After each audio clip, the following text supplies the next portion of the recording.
صحیح بخاری کی روایت ہے کہ اللہ ارشاد فرماتا ہے جس نے میرے ولی کے ساتھ عداوت رکھی میرا اس کے ساتھ اعلان جنگ ہے۔ تو پھر کتنا حساس معاملہ ہو گیا جب ولی کی عداوت، ولی کی دشمنی اللہ سے دشمنی قرار پائی کہ اب اس کا میرے ساتھ اعلان جنگ ہے، تو اب پھر ہمارے لیے ضروری ہو گیا کہ ولی کو پہچانے کہ ولی ہے کون، کہیں ہم اس کی مخالفت نہ کر بیٹھیں اور ہم اللہ جل شانہ کے قہر و غضب کا شکار نہ ہو جائیں۔ تو یہاں اسی حدیث میں جو بخاری کی میں نے آپ کے سامنے رکھی کہ میرا بندہ فرائض کی ادائیگی کے بعد کثرت نوافل سے میرا قرب حاصل کر لیتا ہے، پھر آنکھیں اس کی ہوتی ہیں، قوتیں میں ڈال دیتا ہوں، ہاتھ اس کے ہوتے ہیں لیکن پکڑنے کی توانائی خاص اس میں ڈال دی جاتی ہے۔ فَكُنْتُ سَمْعَهُ الَّذِي يَسْمَعُ بِهِ، کان اس کے ہوتے ہیں لیکن وہ میری اس دی ہوئی خاص قوت سے سنتا ہے۔ ہاتھ اس کے ہوتے ہیں لیکن پکڑائی کی قوت خاص طور کے اوپر میں اس میں ڈال دے۔ پاؤں اس کے ہوتے ہیں لیکن وہ میری عطا کردہ خاص قوت سے چلتا ہے۔ آصف بن برخیہ آنے واحد کے اندر تخت بلقیس لے آیا کہ نہ لے آیا؟ قرآن نے بیان کیا ہے نا، آنے واحد میں 1 مہینہ جاتے ہوئے لگتا تھا، 1 مہینہ آتے ہوئے لگتا تھا۔ حضرت سلیمان علیہ السلام نے کہا کہ بلقیس آ رہی ہے، بس وہ شہر سے باہر پہنچ گئی ہے، تو کوئی ہے جو اس کا تخت لے کر آئے، اس کے آنے سے پہلے حاضر کر دے۔ اور وہ تخت مکفل کر کے آئی تھی، 60 ہاتھ چوڑا تھا، 80 ہاتھ لمبا تھا اور کئی ہاتھ موٹا تھا۔ تو کہا کوئی ہے جو اس کے آنے سے پہلے لے آئے؟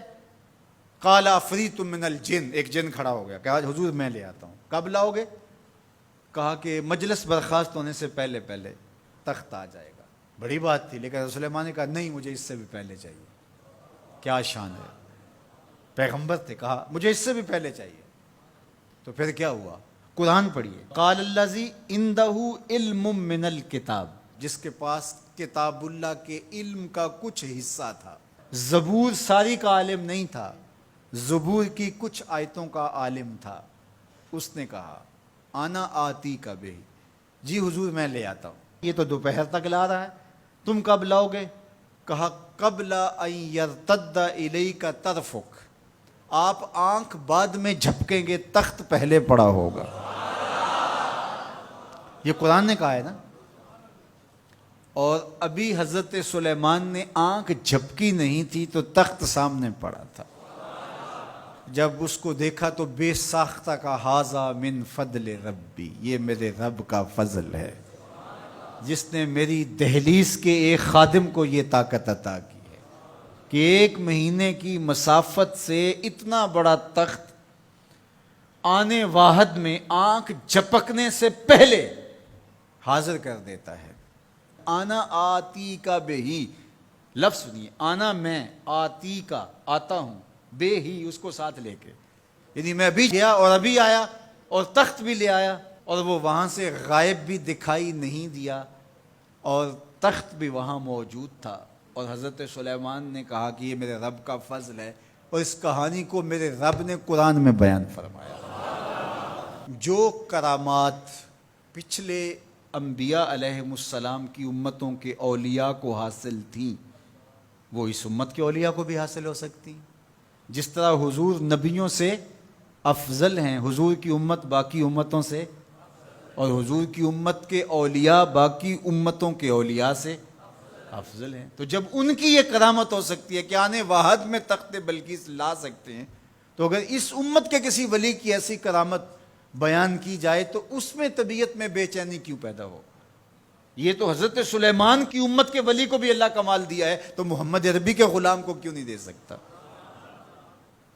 تو جو حضرت شاہ نقشبند بخاری علیہ رحمہ کا ذکر کیا جاتا ہے کہ جب آپ کی خادمہ کو اور آپ سے عقیدت کا دھم بھرنے والی خاتون کو کابل میں محل کی چھت سے دھکا دے دیا گیا، اور جب وہ نیچے پہنچی تو حضرت شاہ نقشبند بخاری علیہ رحمہ نے اس کو جو ہے وہ آسانی کے ساتھ زمین پہ رکھ دیا، تو حیرت سے آنکھیں پھٹی رہ جاتی ہیں اور پوچھتی ہیں کہ آپ کب آئے، آپ تو بخارے میں تھے؟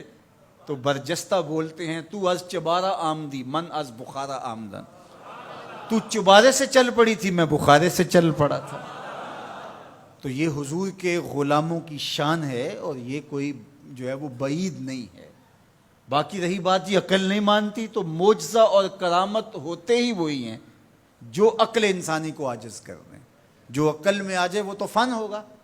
ما یعجز بہ العقل، عقل کی جہاں پہنچ نہ ہو، جو ظاہری اسباب سے ماورا ہو، جو چیزیں ما فوق الفطرت ہوں، تو انہیں ہی تو کرامت، قدرت یا معجزہ کہا جاتا ہے۔ اور اگر وہ عقل اور فہم اور ادراک میں آ جائیں تو پھر جو ہے وہ کیا ہو، تو اس کی نظیر ہمارے پاس قرآن میں موجود ہے۔ اب اللہ کا ولی کون ہوگا؟ حضور علیہ السلام سے پوچھا گیا، ابن مردوی اور باقی لوگوں نے روایت کیا کہ حضور ولی کون ہے؟ تو حضور علیہ السلام نے ارشاد فرمایا، اذا رؤوا ذکر اللہ، جس کو دیکھو خدا یاد آ جائے، جس کو دیکھنے سے رب یاد آ جائے، جس شخص کی صحبت میں بیٹھ کے رغبت دنیا کم ہو اور رغبت آخرت بڑھ جائے، اس کی صحبت غنیمت سب۔